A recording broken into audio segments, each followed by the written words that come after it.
I'd like to tell you a bit more about the potential harms and benefits of screening mammograms for women of your age. Okay. Just to be sure we have our information correct, you have no breast cancer symptoms, no history of breast cancer, and you would be willing to consider surgery, if needed, for treatment if breast cancer was found. Yes, that's right.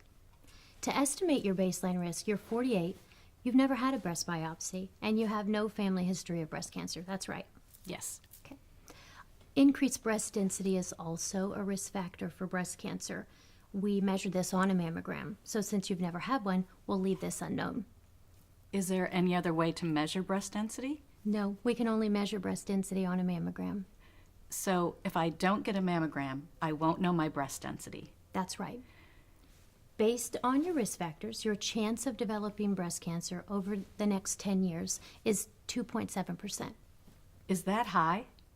It's a little below average for someone your age. Your risk is lower now than it will be in your 50s or 60s.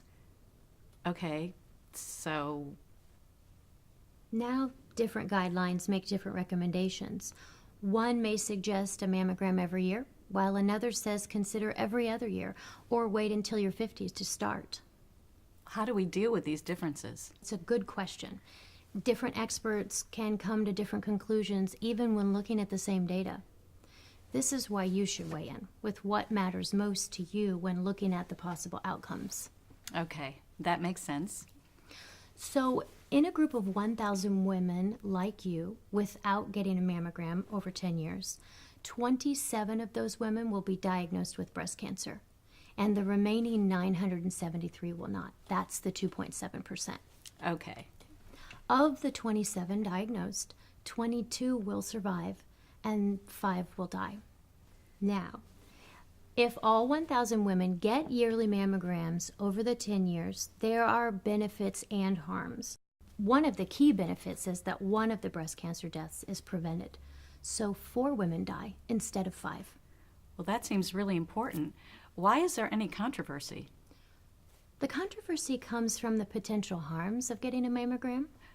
What do you mean by harms? Sure. The harms can be thought of in 2 categories. The first is a false alarm. This can happen when a mammogram shows an abnormality that could be cancer that later is found not to be after extra testing. What is involved in extra testing?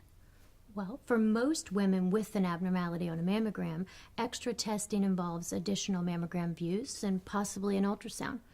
But for a smaller number, it includes a biopsy. How often does that happen? In our group of 1,000 women getting yearly mammograms over the 10 years, over 600 of those women will be called back at least once for additional views, and 120 will have a biopsy that is normal. Wow, that is a lot of people. Yes, it is. Recognize, too, that of the 600 called back, most of those are normal. So consider how that might make you feel. What's the second type of harm?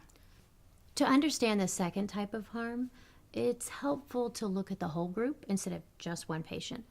First, know that with no screening, there are some additional cancers that exist in our group that would never be discovered. Really? Possibly the body kept that cancer in check, or the patient died of something else before it was noticed, or maybe that cancer was just very slow growing. In any case, it would never have become a problem. So I could have cancer, but it would never bother me. That's correct. In our group of 1,000 women, by doing yearly mammograms, we find 4 additional cancers that would never have become a problem, but they get treated just like the others. We call this overdiagnosis or overtreatment. Will the patient ever know if they've been overtreated? No, all of the cancer survivors will have a similar result.